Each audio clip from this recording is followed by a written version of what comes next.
கர்த்தருடைய பரிசுத்தமான நாமம் மகிமைப்படுவதாக. ஆசீர்வாதமான ஒரு நல்ல கால வேளையிலையும் அனுதினம் மன்னா என்ற வேத தியானத்தினால் உங்களை சந்திப்பதில் மிகுந்த சந்தோஷம்.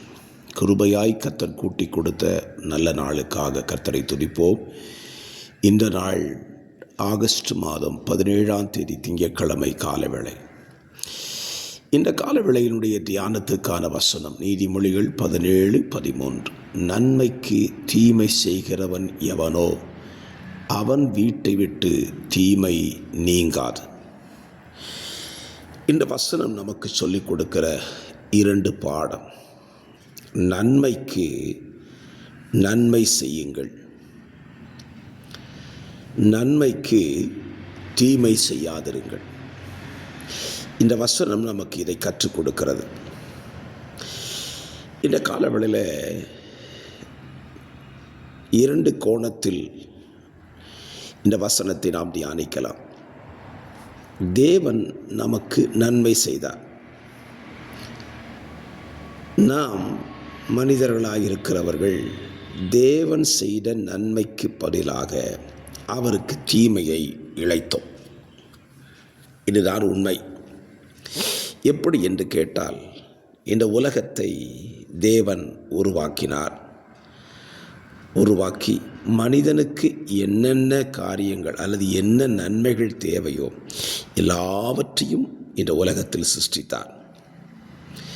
சிருஷ்டித்த பின்புதான் மனிதனை உருவாக்கினார்.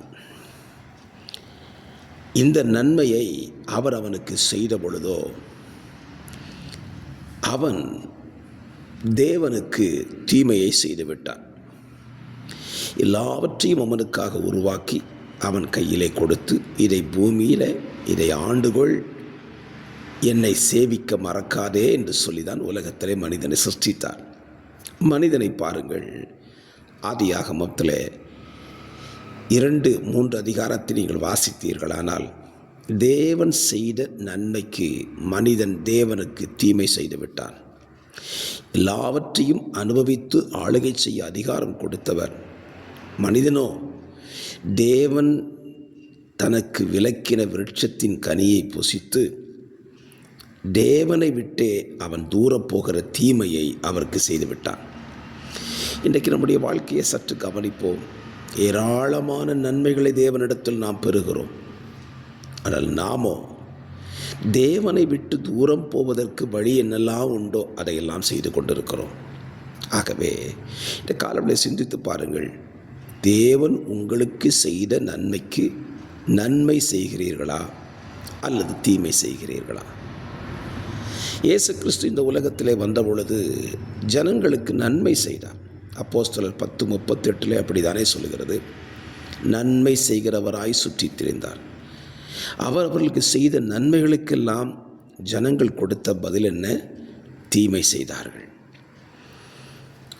மரித்தவனை உயிரோடு எழுப்பினார், பார்வையற்றவனை பார்க்க செய்தார், செவிடனை கேட்கச் செய்தார், முடவனை நடக்கச் செய்தார், சோம்பின உறுப்பின உடையவனை சுகமாக்கினார், பிசாசு பிடித்தவனை துரத்தி அவனுக்கு சுகத்தை கொடுத்தார்.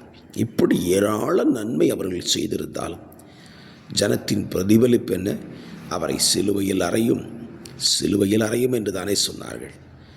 ஆகவே இப்படி நன்மைக்கு தீமை செய்கிறவருடைய வீட்டை விட்டு தீமை நீங்காது என்று வேதம் சொல்லுகிறது. நம்முடைய வீட்டை விட்டு தீமை நீங்கவில்லை என்றால் நாம் நன்மை செய்கிறவர்களுக்கு தீமை செய்கிறோம் என்று அர்த்தம். இதற்கு பரிகாரம் என்ன? நம்முடைய வீட்டை விட்டு தீங்கு அல்லது தீமை நீங்க வேண்டுமா? யாருக்கும் நாம் தீமை செய்ய வேண்டாம். நமக்கு நன்மை செய்திருந்தாலும் செய்யாதிருந்தாலும் தீமை செய்யாதிருப்போம். நம்முடைய வீட்டை விட்டு தீமை நீங்கிவிடும். ஆமென். தீமை என்று சொன்னாலே வாழ்க்கையில் அனுபவிக்கிறதான தீங்குகள், பிசாசினால் வரக்கூடிய தீங்குகள் எல்லாம் நம்முடைய வீட்டை விட்டு நீங்குவதற்கு நன்மையே செய்வோம். அது உங்களுக்கு ஆசீர்வாதமாக இருக்கும். ஜெபிக்கலாமா? பரிசுத்த பிதாவே, இந்த காலவெளியில் நல்ல சிந்தையோடு இந்த நாளை துவங்குகிறோம். எங்களுடைய வீட்டை விட்டு தீமை நீங்குவதற்கு நாங்கள் நன்மை செய்ய எங்களுக்கு உதவி செய்யும். வார்த்தைகளை கேட்கிற பிள்ளைகளை ஆசீர்வதி. இயேசுவின் நாமத்தில் பிதாவே, ஆமென்.